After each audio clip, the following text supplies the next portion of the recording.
सारे भैया ने भाई मेरी राम राम। मैं जगदीप शर्मा स्टेप अप जे सर यूट्यूब चैनल पर आपका स्वागत करता हूं। भाई इलेक्शन निपट चुका है, रिजल्ट आ चुका है और भाजपा सरकार बना चुकी है। अभी सुना है कि 12 तारीख ने शपथ लेंगे हमारे नायब सैनी जी।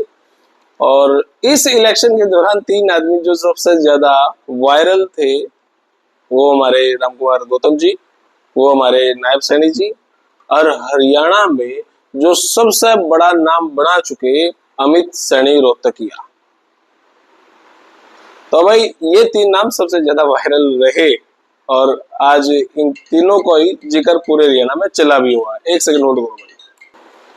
तो भाई कोई बीच में फोन आ गया था यार, डिस्टरबेंस हो गई थी थोड़ी सी। तो मैं बताऊं कि दादा गौतम, नायब सैनी और अमित सैनी रोहतकिया, ये जो 3 व्यक्ति पूरे हरियाणा में चर्चित रहे और भाजपा की जीत में तीनों का अहम योगदान है भाई।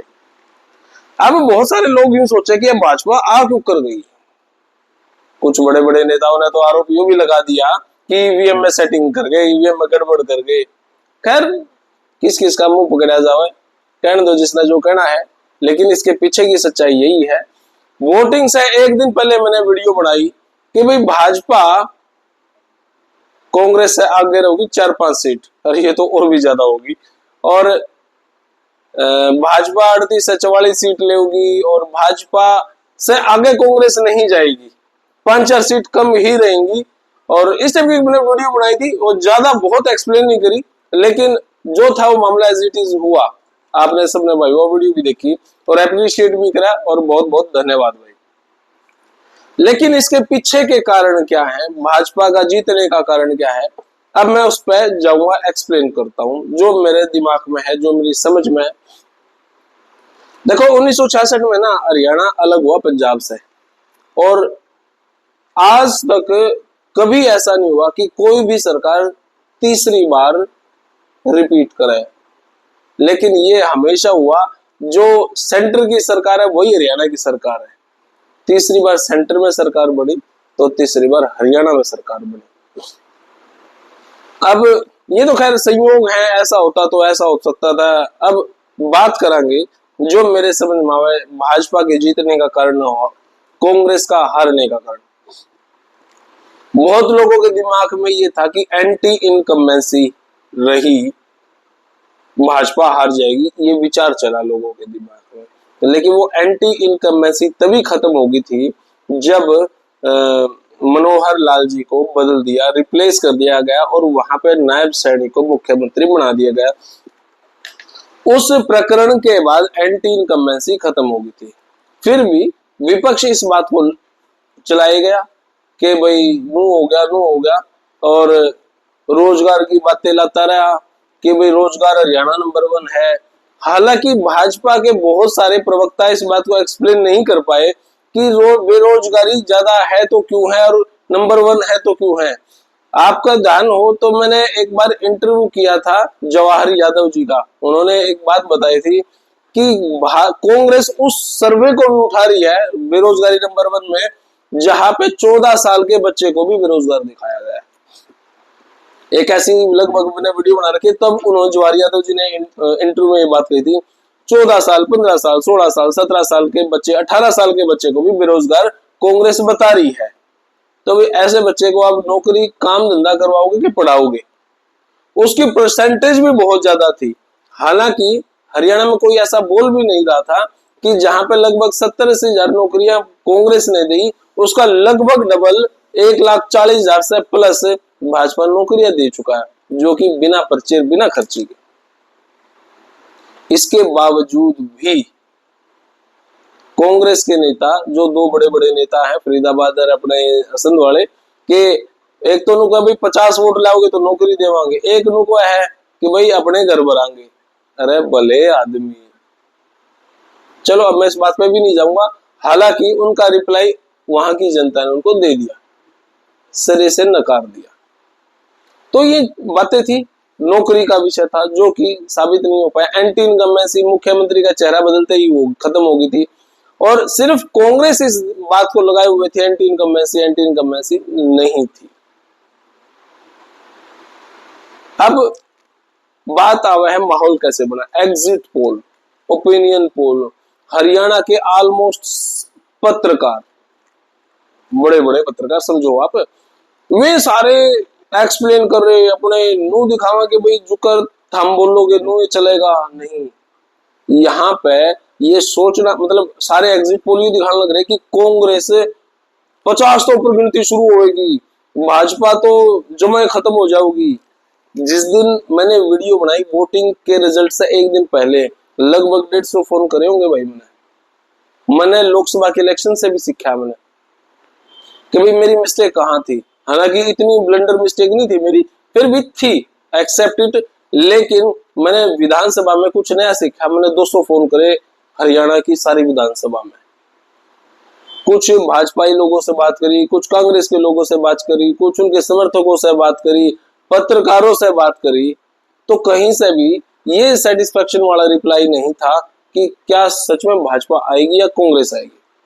लेकिन एक हल्का सा कंक्लूजन जरूर निकला। उस कंक्लूजन में ये था कि हरियाणा के अंदर ऐसी कोई परिस्थिति नहीं बन रही जिसमें कांग्रेस भाजपा से आगे चली जावे।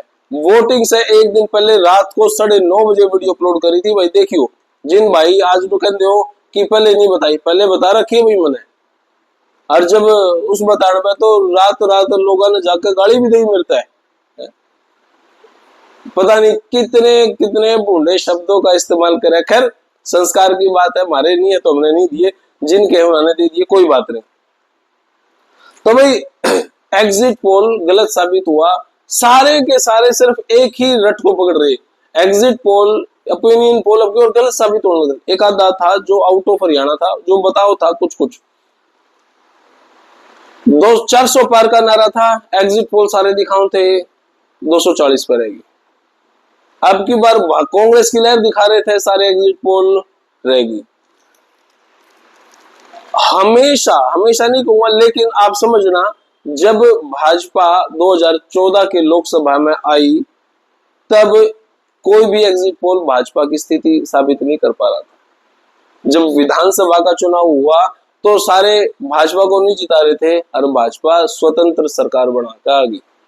वही माहौल देख के लोगों ने सोचा अब एंटी इनकम्बेंसी बढ़ेगी तो भाजपा की लोकसभा की सीटें कम होंगी, 3-4 हो जाएंगी। तब सारे नेगेटिव दिखाओ थे, तब भाजपा 7 की बजाय 10 लोकसभा सीट लेगी। फिर कहने लगे भाई 10 लेगी तो बढ़ने लग रही है 75 पार का नारा, तो उसमें भाजपा डाउन चली गई। एग्जिट पोल की बताने लग रहा हूं यार। अब जब एंटी इनकम्बेंसी थी या नहीं थी या जो भी था, 400 पार का नारा था, तो उसमें भाजपा 50-50 पे रहेगी। उस 50-50 रहने पे कांग्रेस में इतना और कॉन्फिडेंस आ गया कि अहम ब्रह्मोस्मि, वो नू बोलने लगे।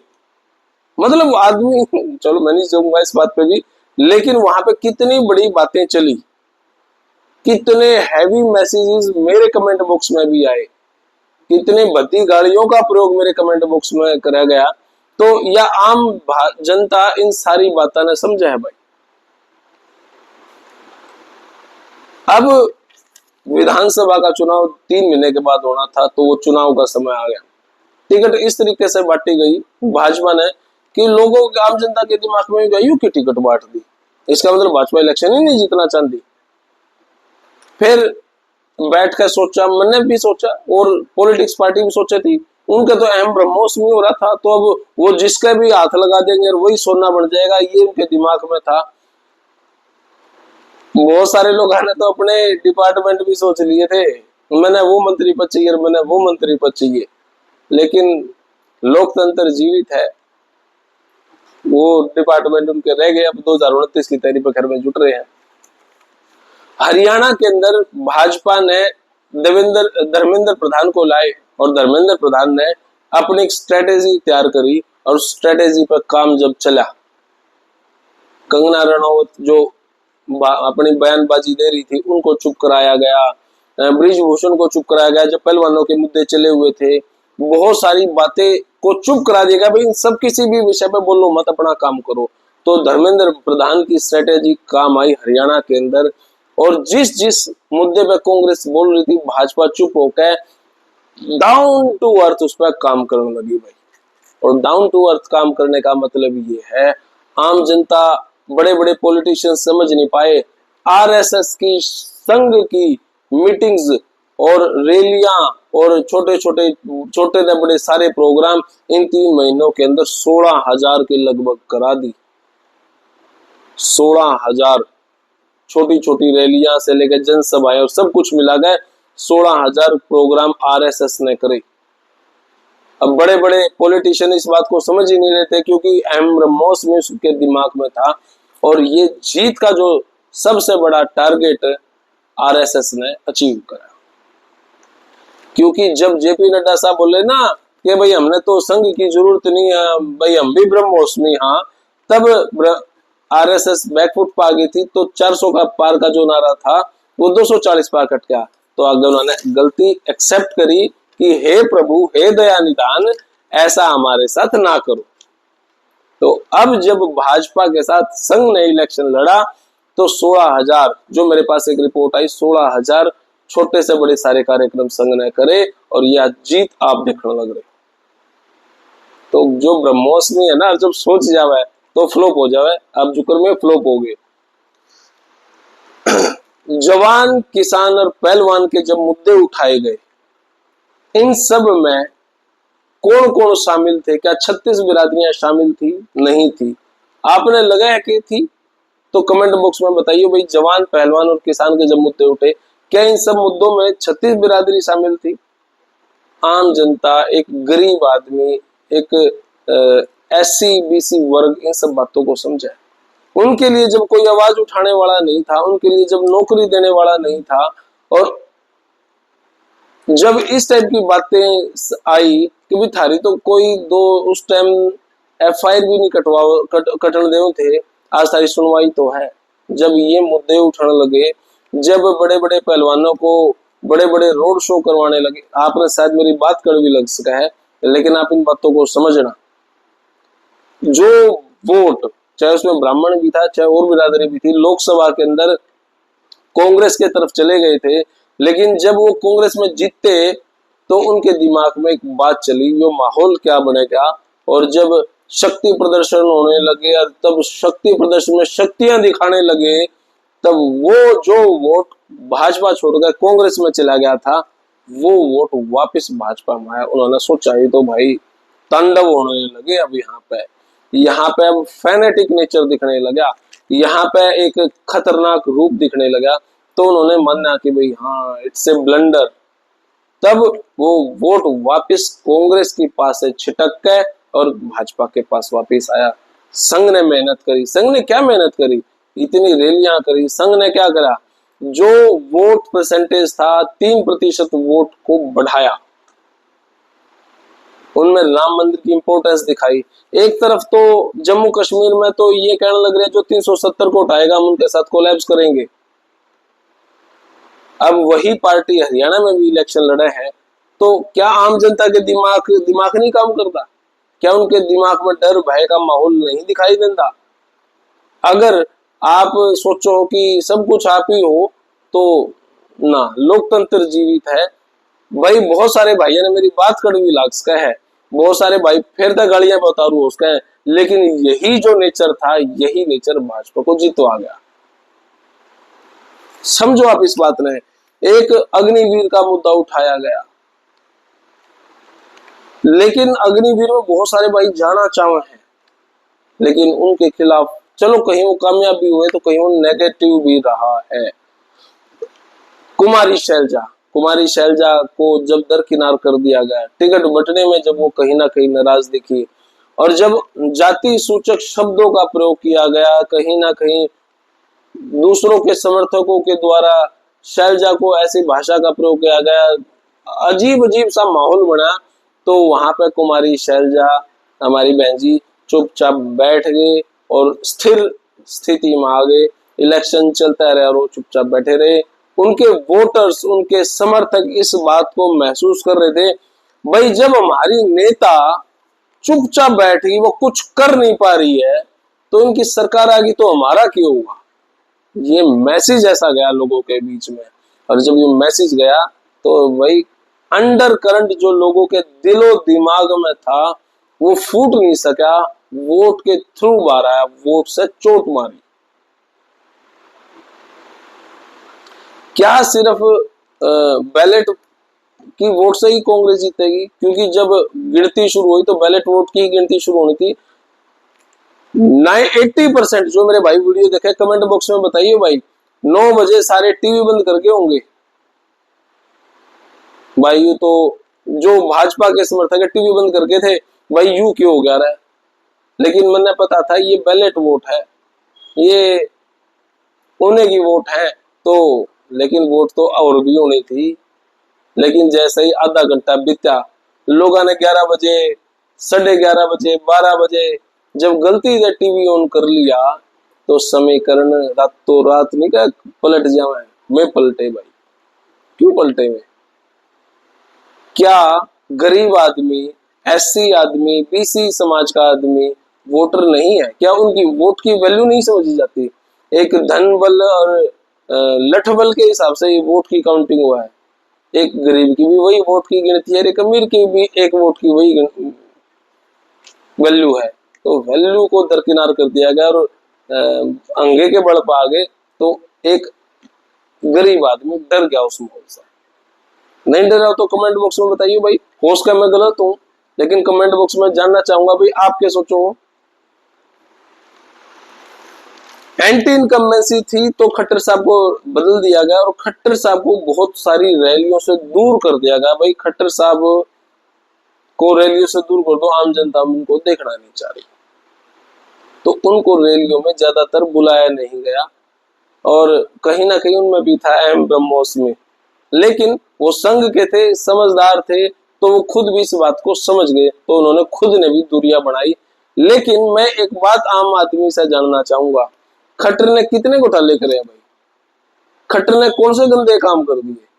खट्टर साहब ने कौन से ऐसे काम करे जिसमें गरीब का नुकसान होया हो? काम कुछ नहीं ऐसा हुआ, सिर्फ एक नैरेटिव सेट कराया गया, खट्टर खट्टर खट्टर खट्टर।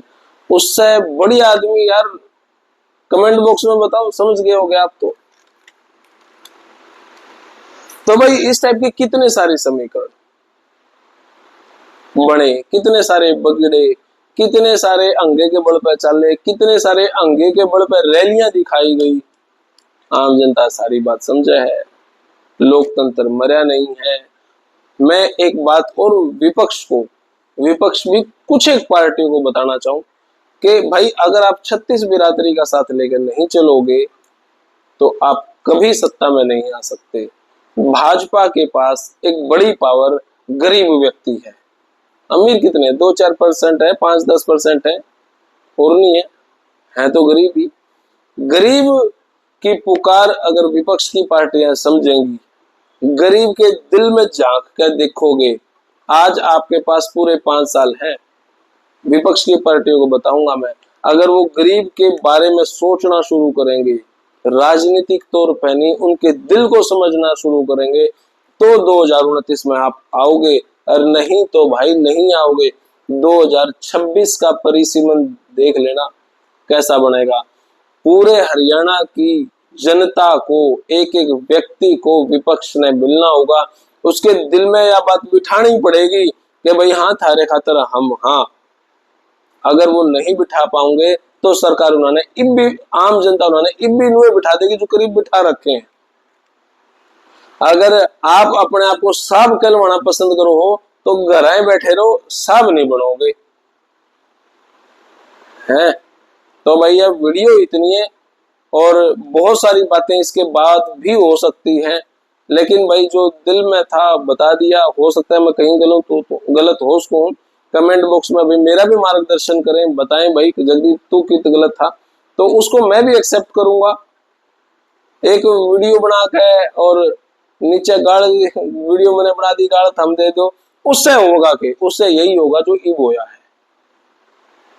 क्या मतलब क्या मेरे कुछ फॉलोअर नहीं है, वो क्या इस वीडियो को नहीं देखते, वो क्या इस बात को नहीं समझते? जगदीप इतना मतलब जगदीप के साथ इतने लोग जुड़ रहे हैं, जगदीप को भी इतना बुरा भला कराया जाए।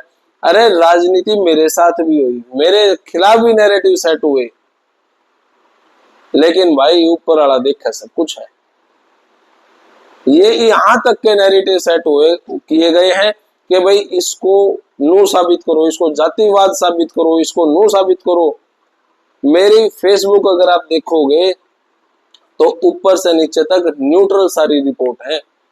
किस किस की वीडियो बनाई, किस किस के पक्ष में बोला, किस किस के खिलाफ में बोला, किस किस के बातें चली। कांग्रेस भी मेरी वीडियो में है, भाजपा भी मेरी वीडियो में है, इनेलो भी मेरी वीडियो में है, जजपा भी मेरी वीडियो में है, सारे के सारे मेरी वीडियो में है। भाजपा की जो बुराई करी है, कांग्रेस की भी बुराई करी है, भाजपा की बुराई करी है, कांग्रेस की बुराई करी है। न्यूट्रल आदमी था, लेकिन मेरे ऊपर इतने आरोप लगाए, नैरेटिव सेट कर दिया है कि यार एक छोटा सा यूट्यूबर आपकी सरकार को बदल सके क्या? क्या आपके पास इतना समय था कि जगदीप के खिलाफ भी नैरेटिव सेट करो? तो भाई आपको, आम जनता को समझना होगा कि आपके लिए सही क्या। आम जनता ने तो समझा और रिपोर्ट दे दी। अंडर करंट इसी ने बोलना है, बार ने चूं तक नहीं बोले, रिप्लाई करा और खुद ये तीन जानता है। तो भाई माफ करना मेरे शब्दों में अगर कहीं ऐसा आपने लगा हो कि भाई जगदीप गंदा बोला, मैं गंदा नहीं बोल रहा, लेकिन मैं यूं बता रहा हूं कि भाई माहौल यो था। अगर आज भी आपने लगा जगदीप ने को नहीं बेरा, तो भाई मेरा चैनल ना देखो, मेरी वीडियो ना देखो। किसी के लिए कोई जाती, मैंने कदे नहीं कहा मेरी वीडियो शेयर कर दो। जिस भाई ने मेरी वीडियो देखी, अच्छा लगा तो उसका धन्यवाद। जो गाड़ देवा उसका भाई आपा तो मैं कह नहीं सकते। जो अपने माँ बाप का करी मेरा को करो उसका है। तो भाई फिलहाल यह वीडियो इतनी है। हाँ, सरकार चल रही है और यह चलेगी, आम जनता सब देखने लग रही है। अगले 5 साल के बारे में भी आज से सोच कर जनता चल पड़ेगी। तो भाई मैंने देखो बेरोजगारों की भी आवाज उठाई, भाजपा की जितनी खिंचाई कर सकता करी। जब तो मैं बहुत अच्छा लग गया करता जब मैं भाजपा की खिंचाई कर रहा था, जगदीप नंबर 1 रिपोर्टर। एक वीडियो भी अगर मैंने कांग्रेस के खिलाफ बना दी तो यो जातिवाद आदमी है, यो फलाना है, यो नू है, कितनी गंदी गंदी गालियों का प्रयोग कराया गया यार। मतलब गुंडे ही रहेंगे अड़े। खैर भाई दिल में तो गुस्सा है, लेकिन संस्कार ऐसे हैं कि हम कुछ कह नहीं सकते, क्योंकि यह वीडियो मेरे माँ बाप भी देखे और यो चैनल और यो काम और ये सारे बिजनेस सिर्फ मेरे माँ बाप खुश रहे इसलिए काम करा भाई। जो छोटे छोटे भी है ना, वे बिल्कुल छोटी छोटी गाड़ी है, उनमें भी बिंडे लगे चल रहे हैं। मेरे के लिए तो भाई 7.5 लाख लोग जुड़ रहे हैं, और एक मैं हूं और एक भाई है गाड़ी चलावा, मेरे गाड़ी में बिंडा के बीड़ी भी को नहीं। हमारे में कितने बल था, हम किसके लिए लड़ाई करा, गाड़ी खा के बैठे रहा आए रहे होंगे के बल। तो भाई लोकतंत्र तो लोकतंत्र के हिसाब से चलेगा। आप अपनी विचारधारा में परिवर्तन करो, मेरे में जहां गलती हो बता दियो भैया, आप भी करांगे। तो फिलहाल यह वीडियो इतनी है। और रही बात आ गई भाजपा की, रही बात नौकरियां की, रही बात सामाजिक मुद्दा की, अपन उठा के वीडियो बनावांगे। एक अच्छी बात यह थी कि जब भाजपा के खिलाफ मैं बोला करता, किसी भाजपा ने मेरे खिलाफ कभी कोई एक्शन नहीं लिया। लेकिन एक वीडियो भी जब मैं कांग्रेस के या किसी और के खिलाफ बना दूं था, तो दराटे चल रहे थे गाड़ियां के, जातिगत फलाना ढिकड़ा। तो भाई इस बात का मैं भाजपा का धन्यवाद करूंगा कि मैंने जब बूंदी था, बूंदी भाजपा की माटी पिट्टी है, तो भाजपा का किसी आदमी ने मेरे को गाली नहीं दी। भाजपा नीचे भी है और ऊपर भी है, तो भाजपा के किसी व्यक्ति ने मेरे को फोन करके यूं नहीं कहा तने के बना दी, मेरे खिलाफ कभी एक्शन नहीं लिया। तो ये भाजपा का बहुत बहुत धन्यवाद। लेकिन धन्यवाद करूं इसलिए क्योंकि आपने एक्शन नहीं लिया, लेकिन इसका मतलब यो नहीं कि आप के मैं हमेशा हक में वीडियो बनाऊंगा। जुकर काम मैं करूं, न्यूट्रल नहीं करूंगा। और भाई मैं कोई पत्रकार भी नहीं, भाई यूट्यूबर हूं, सिंपल मौज मस्ती में काम करना पसंद करूं। इस राजनीतिक माहौल ने मेरे को ज्यादा सीरियस कर दिया और कुछ स्थितियों ने मेरे को सीरियस कर दिया। नहीं तो भाई मैं यार आशय कर रहा सारा दिन, तो लेकिन अब मैं सीरियस कर दिया यार। तो भाई उम्मीद है आप मेरा साथ दोगे, उम्मीद है मेरे से भाईचारा रखोगे। और यार मैंने ऐसा बोलना हुआ है, लेकिन भाई जिन भैया के लिए तो आए जो भाई है वे स्वभाव ने जाने भी है। फिलहाल भाई आपका बहुत बहुत शुक्रिया, आपने या 25 मिनट की मेरी वीडियो देखी, इतना कीमती समय अपने जीवन में मेरे को दिया। लेकिन सिर्फ यही बताने के लिए कि भाई दिल से काम करा, दिमाग यूज नहीं करते और कभी किसी के खिलाफ नहीं बोलते। अगर खिलाफ बोलना तो उसके पीछे का कोई इशू हुआ है, और नो चिंगार कर दार फाड़ कर वीडियो बनाने का कोई मकसद नहीं है। तो फिलहाल यह वीडियो इतनी है भाई, आपका बहुत बहुत धन्यवाद, बहुत बहुत शुक्रिया, और भाई धन्यवाद। जय हिंद।